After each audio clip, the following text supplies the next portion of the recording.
right. So, Jim, today we're going to talk about, as we were talking before, in our wheel, our framework, that I can just kind of revisit here real quickly. The circle, the flywheel, in the center of the wheel, in the palm of your hand, if you will, is the self, and everything radiates out from the self. And in this framework of ours, and there are five initial immediate categories, and today we're on the fifth one. We've done one, two, three, and four previously, and the fifth one is others, people. So, and that from there radiates out to the differences between relationships that we have with men and women, and from those two categories of men and women, there exists inside each one of those friends and family.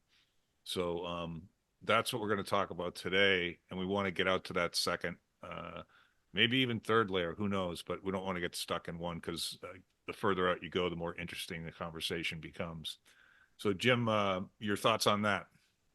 Yeah, I like I said, before we started the call, we were talking about our concepts, and this is core to the program of how we see things in this radial thinking, right? Where everything starts with ourselves, and often you use a hand, or I'll bring up an infographic that we use, but this in the center is ourself, and then we have these different areas of our life. So this is the final, right? This is the five podcast series where we've covered worldview, our health, profession, money, and the final one is others. People and the relationship that we have with others, and how that ultimately affects everything. Everything's connected, right? Everything is one of Yeah, yeah, it's amazing. Those connections are immediate and obvious most of the time.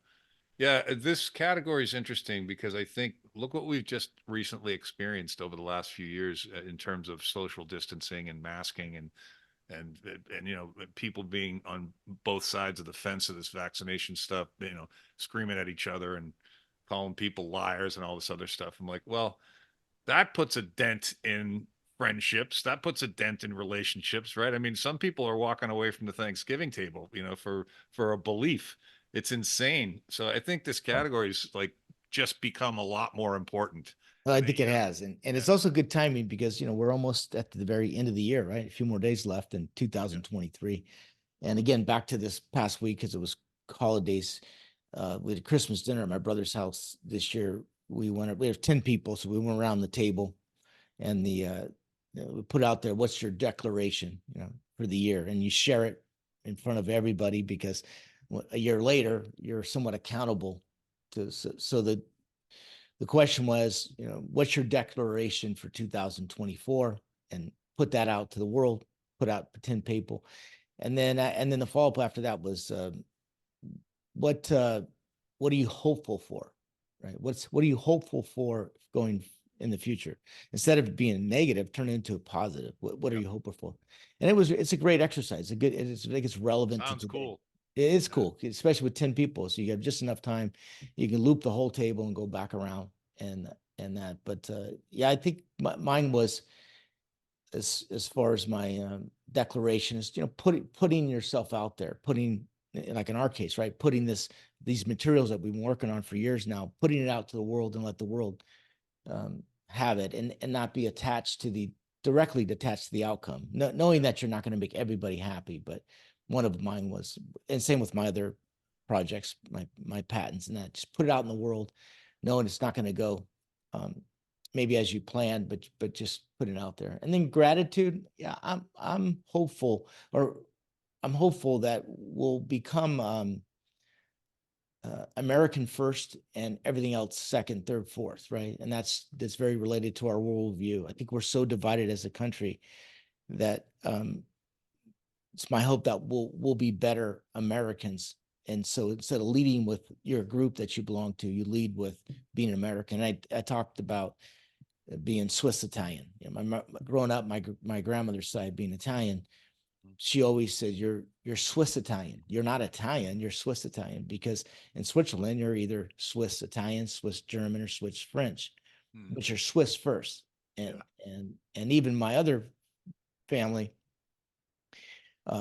they spoke Spanish, and so they were definitely Latinos, but they were Americans first. So they never led with being with that, even though they looked like that and they spoke like that. It was always about being American first, and I think Yeah, that's it's really strange that we even have to talk about that as a topic, right? uh, Like who would not lead with that?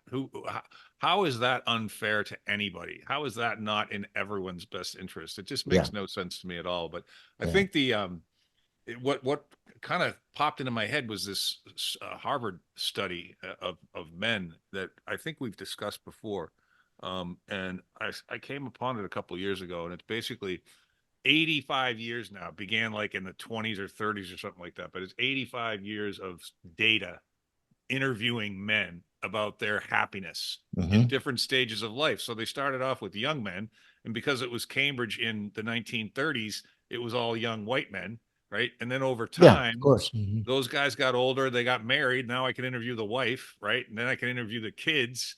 Then I can interview, I'm going back to great great grandpa for the beginning of this study. And it starts to become racially and culturally richer in the 60s, 70s, 80s, and 90s. And it's really good data. And it's like the number one thing, I think there were two, but the top two things to almost ensure that you lead a happy life. Number one is the depth and number of your social relationships. Hmm. Number one. And I think number two was a firm grasp of your purpose on this world, on this earth. So that's a Yeah. But relationship. it's very related, Mark. Like I said, it's Yeah. friends and family. So it kicks off this talk. So today's about others, and others we have in, I'll explain. In fact, I'll put up on the screen for those watching a video, but I'll explain it because it's very helpful. What do you see, Mark? You see I the got wheel? it. Yeah. Okay. Looks good. Yeah.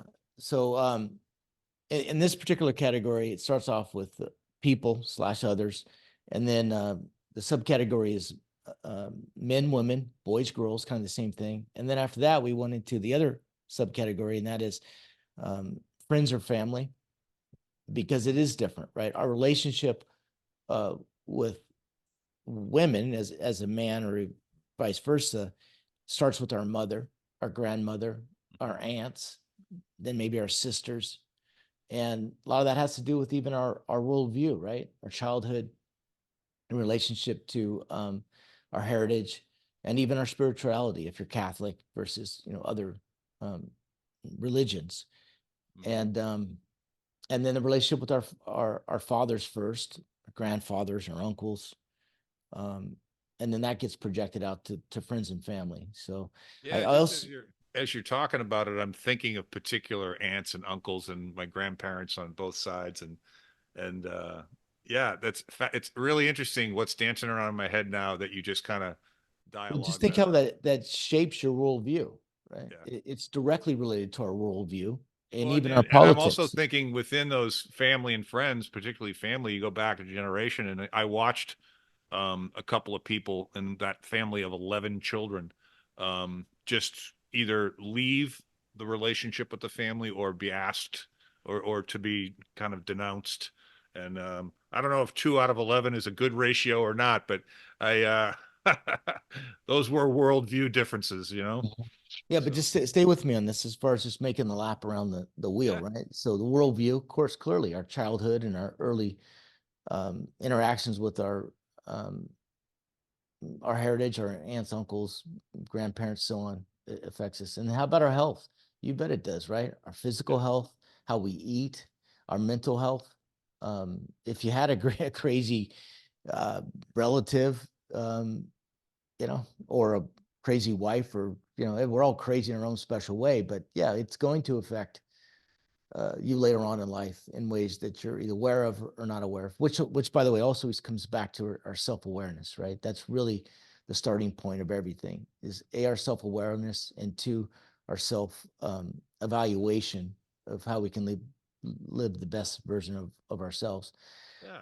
And Yeah. then even No. the profession that we choose has a lot to do with um, who we looked up to, who we were mentored by, the neighborhood, huge uh, impact on the direction I took in my life, certainly. Um, and then Oh yeah. money. Oh boy, couldn't be more than that, right? The family members early on in our lives that had money and others that didn't, and that opens up a whole other conversation of scarcity versus abundance. And so, yeah, Yeah, well, those are some pretty rich and deep topics, man. Like, but it's funny how I keep people are flashing in and out of me visually between my friends and family groups for generations in examples of one thing or another. yeah, Yeah, I mean, my older brother's an airline pilot and a fighter pilot because my father was a fighter pilot and an airline pilot. I mean, not only directly because of that and nothing else. Obviously, he had to have an interest in it. I didn't, and so there you go. You know, the difference between an eldest child and the next one in line. You know, that kind yeah. of thing. Yeah, So another, I'll mention this, and then we'll get into, breaking down each one of these. Something else that came up. We are all uh, part of four quarters, right? A quarter of you is you make up and I make up. Um, it's a combination of four people, right? It's two grandparents from both sides of your family, whether you know them or not. But that equals who you are. mm, Whether and their life is part of our DNA, and not to be aware of it and not to at least understand it. I think you can go on in life. I think you can be more effective of understanding why you do what you do. You understand, you get to know yourself better when you've had the opportunity to learn and understand their lives. you Eh, know, it's eh, interesting, Jim, when and you know Caroline, my eldest daughter, so Yeah, I you do. have Yeah, some great, insight great into who gal. she Yeah, is. yeah. She got a bug in her early on. I don't exactly know what age, but it could have been like 12, 10, 11, 12. Maybe it was 13 or 14, but it was early on. She really wanted to know everything she could possibly know about my family, in particular my father's family, Mm-hmm. because that trail came over from Ireland and England to Newfoundland and Nova Scotia and then down to Boston. And boy, once she pulled that thread, she just kept getting introduced to my cousins and her second cousins and my aunts and uncles. And she was going to lunch with people. And she's a storyteller. She's a film producer. So she's just gathering information for future, creations. It was really cool to watch. That's how important it was to her. I think that everyone has a little bit of that inside us. Well, I think as different stages in your life, you become more interested in it because you want to understand them, and you can relate to them. I always just like to put myself in other shoes. So one of the conversations during dinner was we were doing some quick math on the age of, yeah, that's right, the age, because my mom was talking about when she met my brother's in-laws, and they had met, and then we started to do the math. Go, how old were they? Turns out they were exactly the age we are right now when they met, right? And so it Wow. just gives you much more perspective and empathy for what they were going through in that moment in time. We often just assume that they're the way they are all the time, but they were never that way, right? Right. Especially if yeah. And then you also start to appreciate some of their wisdom. I remember my grandmother. We were very, very close with my grandmother, and I didn't know my grandfather. He died when my mom was like 2 years old, so I never. It's almost like that part of the family didn't exist. Mm. Didn't exist because there was no connection. I had one aunt that we had some connection to, but that's so. But her whole side of the family was all from, she was, they were first generation. They were all from Enzanico, so Italy, or Switzerland, north of Italy. And then same with my other, once in recent years, when my brother and I inherited the family property, it's like 10 acres. I really got to know my father more than he even knew himself, as far as where he came from in that time period, and so on and Mm. so on. Mm. And I think it's good for you because you understand yourself more when you um, when you can understand the evolution of your family and who you are. So it does speak to this one last area of the wheel of taking the time to get to know yourself, and that is it's a journey, but it also, I think, makes you more forgiving to yourself and others. Yeah, I mean, if you have the higher your self-awareness, the more you're bringing to your relationships, right? You know, and you can even bring so much self-awareness in such a capacity that you trigger the person you're talking to maybe crack open their self-awareness a little more. Yeah. You know, that's the way that works in Yeah. my experience. Well, let's break this down then. So the first level is women, and again, that could be boys or girls, but our relationship with women. Do you think it is different, right? I don't know, people, we're in this stage where there's quality, everybody's the same. That's kind of bullshit, right? Let But me ask you something. Is the this just was something that popped into my head. You were kind of alluded to it earlier. How many women friends do you have that are not the wives of either you or your wife's friends? oh, Mark, this is going to really date us in the way, and I'm saying this with all, and I'm very, I think this is progress. So I want to make sure it comes off right, as in I'm encouraged by this. But when I was growing up, you absolutely did not have female friends. If you wanted a friend, you'd buy a dog, right? You didn't. Yeah. That is not at all. Uh, um, and I think later on in business, as I became an adult, I had some friends, but again, I think I've admitted before in this podcast, I'm a Neanderthal when it comes to that kind of thinking, right? I mean, but but I noticed that my son, when he was growing up, they had play dates, and he truly has friends that he hasn't had sex with, female friends with, Yeah. right there. Yeah. It was Oh, my just kids very do too. different, but My but I kids do do. think that we've made progress in that area, and that some people, that's a generational thing where you can have a friend for life, and it can be could be a different sex, which Yeah, I think generally speaking, human nature is such that a platonic attempt between a man and a woman with any sexual appetite at all is not going to remain platonic. But I think there are I know exceptions to that rule. My girlfriend's one of them, you know, and so but my kids they don't that's not a hard line with them either. yeah, So it's an interesting evolution. I think that is mostly good. I think that is mostly good. that's progress.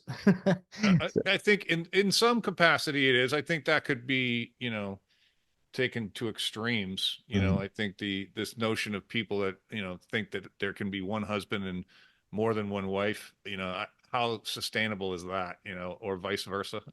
So Mhm. that's you know, it's we're coupling and the third person is typically going to end up ruining that relationship at some point, you know. So But let's keep going with these two categories. We'll start off with women first, right? So yeah, I guess my first experiences was, of course, my mother. Um, she had 4 kids. I was in the middle. She had a lot going on. She was a night shift nurse. So, but I had my mom was great. She had a real good mom. Always there. Um, but like any other mom with 4 kids, get that's chaos, managing yeah, chaos all the time. mine had four as well, and Mhm. yeah, it is. I remember her telling stories about, you know, at some point you just, you know, having a clean house is just not a possibility anymore. It doesn't matter how many cleaning ladies you have or, you know, how much work you're willing to do. It's just okay. As soon as I pick something up, somebody drops something else. You know, it's like But I'll share one of my, and it's something that it took me a while. I've mentioned it before. I had to kind of work through it or just become more aware of it. Was um, because I had, again, a great grandmother. I had aunts. They were nice. Everybody was nice. It was pretty normal, childhood. But I get to around 10, and I have this unknown. I don't want to call it a learning disability, but that's what it was. Uh, but I was dyslexic, so it clearly wasn't learning at the same rate as all the other kids. And my I remember specifically, like it was yesterday. I was in like the 3rd grade. I was 10 years old, and the teacher asked me to read in front of the other kids, and I just I just fell apart. I just couldn't do it. And I remember just breaking into almost like a cold sweat, and it was a horrible experience. All the other kids started laughing, and I just remember how mean she was, and she was like yelling at me, and she was, and I didn't realize how much that affected me until later on in my life. My dislike for uh, she was older and she was not very attractive, and I think she was. It's just she was like, it was almost like a witch figure, and Yeah. man, I tell you that you may suppress that for a period of time, but I grew on to life not to like authority and Yeah. not to like mean, ugly women Yeah. Yeah. yelling at That's me. that'll put a scar on a young fella. I mean, that's tough, man. That'll make you angry over time, I would Oh yeah, imagine. it does, and Yeah. so that's it's just some of the negatives. But then also I remember the next year I had this other smoking hot 30-year-old teacher that loved me, and boy did I love her. So it's all good. I just she was That's so funny. nice and so kind and so beautiful. Yeah, well, it's interesting the relationships that we have now between men and women. The landscape's very different. Yeah. Some of the things that we got away with saying, which we didn't just get away with saying them. They were people thought they were funny, and they were common. They were mainstream communication, Hmm. like retarded, you know. Like, pick a word. So that, but you got to be careful now what you say about certain women, and I guess you got to be careful about what you say about certain men too. And then Oh, there's yeah. this whole argument about there's more than men and women. There's a third category. It's like, come Yeah. on. Now I'm Yeah. confused. You want to do something fun. Just last night, it gets middle of the holidays, right? Nobody's doing much, so we looked for a movie on Netflix or something. Found an '80s movie. Wow, you just don't realize how much the world has changed, right? How Yeah. people were laughing at gays and laughing at the stereotypes. It's like if they use that movie right now to make a movie, there'd be 15 lawsuits, right? Well, the thing, yeah, that's a fascinating topic. I was talking about that with the group that was with my kids at dinner yesterday with some of our friends, which I was telling you about before. But I just that flashed into my head. Mel Brooks couldn't make a movie today, you know, and that think about that statement. Yeah, One part of of it the was kind of sad because one of the they best were it was filmmakers. comedy, right? Everybody was laughing at each other. Now, That Blazing Saddles, dude, with Gene Wilder and I can't remember the name of the black actor, but he was hilarious. I mean, that was hilarious, and it was there would be lawsuits everywhere. yeah. Yeah, I think the biggest difference, you don't realize how much it changed about how every comment was sexually driven, by a yeah. guy to a and there was a narrative that was always going on. And the women were enjoying it just as much as the men. So it wasn't like they were being taken advantage of. It wasn't like they No, were the being women actually, in my were portrayed as they were purposely portrayed as smart and strong, and senses of but humor. their sexuality was very much part of every conversation because Absolutely, every guy absolutely. that was his main uh Oh yeah, either yeah. No, I think the goal. the the, the It was fun. It was, but let's move on. So women, and then again we have friends and families. So yeah, there's big difference between a family member and a friend in that area. But I think when you jump over to men, it's more related to what we cover here on the podcast, and that is the relationship with of course our fathers, our grandfathers, and then uncles and our friends, right? A relationship with another example of this relates to your point earlier, Mark, about that statistic or that study they did with the Harvard uh, graduates. The quality of your life does have a lot to do with the relationship with your friends and family. There's a direct relationship, and I find that if you can maintain some friends from your childhood, it anchors you because they know you better than you know you. And my daughter said this years ago. They call you on your shit, right? That's yeah, what good friends do. yeah. I don't have. I got one relationship from someone from my hometown, I got out of there in 1990, Mhm. and I've been in Florida longer than I was in Massachusetts. You know, so Well, that has a lot to do with if you moved out of the area. I still live, yeah, within 30 no, minutes of where I grew up. So but it, that's yeah, interesting. My relationships are with people that I met as a young adult. yeah. Um, and I've got some solid relationships, 25, 30-year relationships in that group of people. And when I was going through my shit, man, I was so happy I had, I don't know, it 4, 5, I think more than 4 or 5 like really deep, rich, consistent relationships is hard to manage because those require so much loyalty and support and availability and time.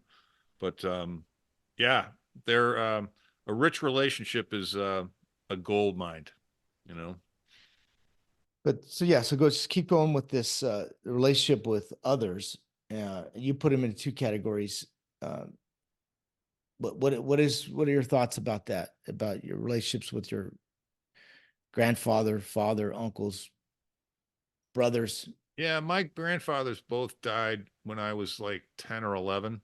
Hmm. So I have some recollections of them. I can see myself with them in a very few scenarios, but I didn't I was not of age to really say I understood either one of them. My father's dad seemed quite content with himself and in love with his wife, my grandmother, and their 11 children. And Well, I guess where I'm going with this, you have a son and two daughters, right? So yes. this very much applies to the relationships we have with our daughters versus the relationship we have with our sons. Mhm. Or if you are a daughter or a son of somebody, and and how those relationships affect you in every other part of your life. So is the relationship with your son different than your daughters? Absolutely. Yeah. Of I mean, course. my Yeah. relationship with all three of my kids is different, but yeah, my I speak a different language with my son. And Mhm. and I've passed along my sense of humor to all three of them. So when they give it back to me, I have only myself to blame. But yeah, it's a completely different language. I have a different level of sensitivity in my tone. I use less sarcasm. And my daughters are funny, but it's automatic. I don't even consciously think of the switch, Yeah. you know? Well, we've both talked about this before because we have some commonalities, right? Our daughters are, relatively close to the same age, but they grew up in a very, very different time. Hmm. So I would accuse them of being hypersensitive Hmm. over certain issues, right? For I agree, dude. I was just saying for it. good or for bad, but I Yeah. think it's a real thing, meaning that there's. I also want to. I realized this recently.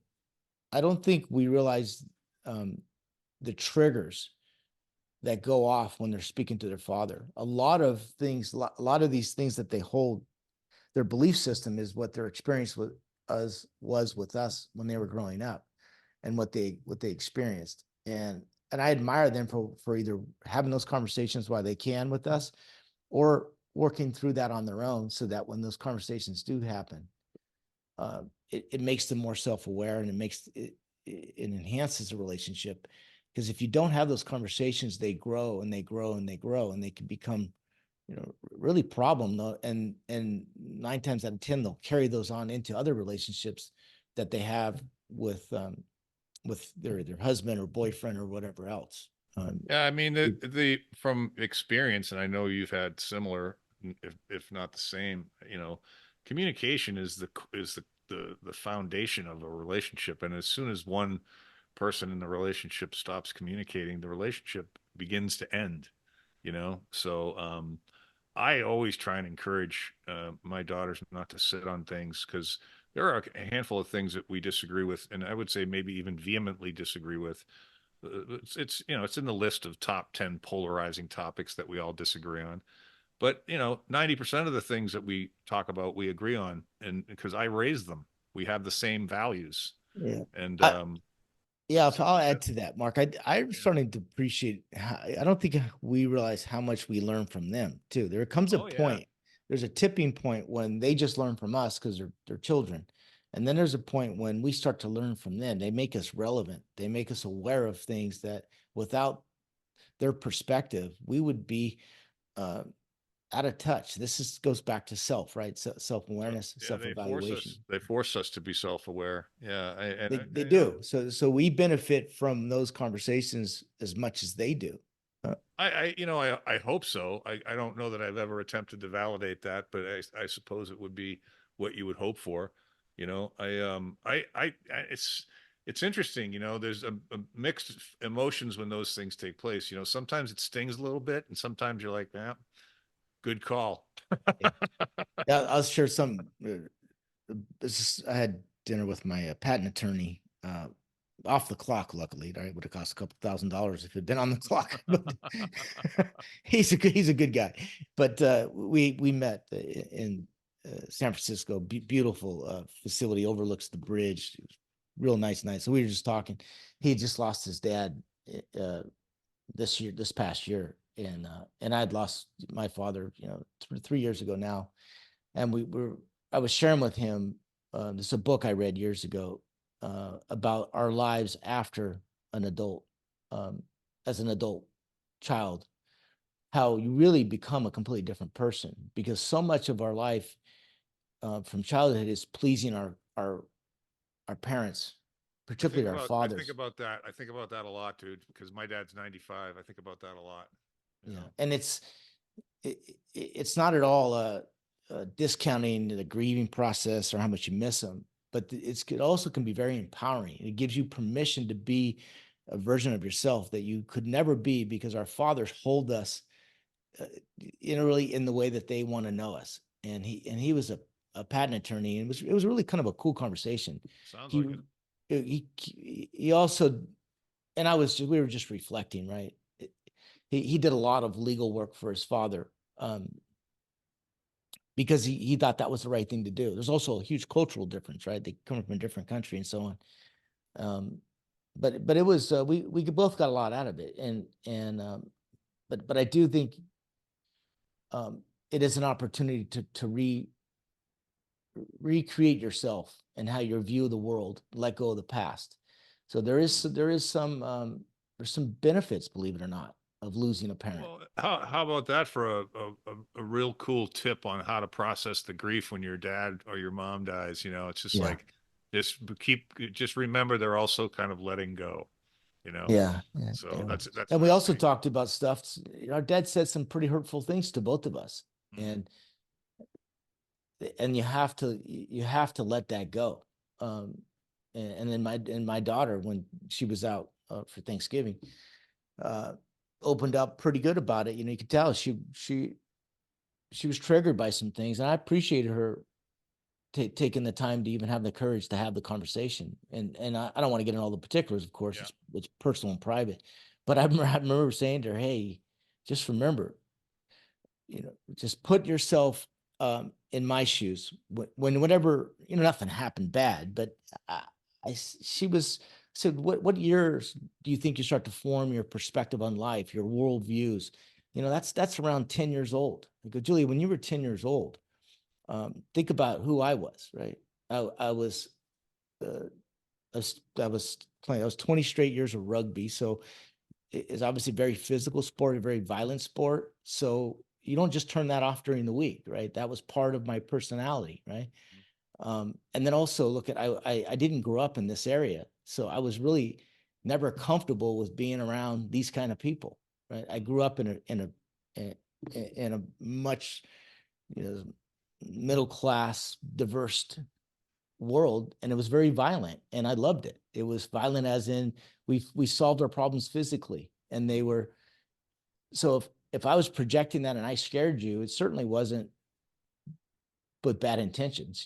It was just all I knew. Yeah, that's got to be very helpful for her. Those conversations when you swing them all the way back around and you get back to I love you, Yeah, that feels good. that was good for both of us, right? Of And so, course. Of course. and that's but yeah, those are the kind of things that I think these are going on in our lives. It's just a matter of being self-aware of it, and then when the time comes, process that or try to have those conversations. It Yeah. was. How we doing on time, Mark? We're about wrapping up here. I just was going to ask you the same thing. I did not look at a clock for the first time. So, Yeah. I'll wrap it up yeah, with a short story, but yeah. this all came about because this is years ago. It's called Landmark Forum. So it's a well-known program, and it's like a 3-day high intensity, high level coaching. But at one point it was for, like, senior level executives and stuff. And you would go there for like 3 or 4 days, and it was pretty intense. But anyway, one of the exercises was you had to go and become your father or mother, could be anybody at that time, and process that, and then go have a conversation with them. And if they weren't alive, you actually had to write them a letter, and then come back to the group the next day and share your findings. And I'll never forget this one gal. She's probably in her mid-30s or something, and she just was talking about how much she disliked her stepfather, and how he was just, the problem of every one of her problems was a direct result of him. And after going through this process, she just identified him as the one she had to have this conversation with, right? The stepfather, and so she calls him and she says, "Hey, Bob," or whatever his name was. And he picks up the phone. "You want to talk to your mother?" "No, I want to talk to you." And she says, "Hey, I'm calling just to let you know that I love you and how much I appreciate you taking me and my brothers and sisters in and raising us." And it was really cool because she realized that all her problems in her relationships were not this guy came into the family, and all he did was good for them. Mm-hmm. Good for them, as in supported them financially, gave their mother. And it took her to that point to realize that this was not the guy, that she was blaming the wrong guy for the problems, right? Mm-hmm. And I guess he obviously got very emotional, and his I get emotional to think about it. He says his comments was, I've been sitting here waiting for this call to come for 20 years, because he had raised her since she was, I guess, like 10 or something. Really That's cool. cool. That's Yeah. And I more had a important. similar experience with my father, going in and having to have that conversation with him. And first thing he said when he opened the door, what do you here? "You want to see your mom?" I said, "No, Dad, I'm here to see you." And luckily I got to have that conversation with him. And I Yeah. was surprised what he said. I really was. First I said, "Hey, Dad, I just, I want to get to know you more." And uh, he said, I'd like to get to know you more too. Why don't you come by more often?" Right?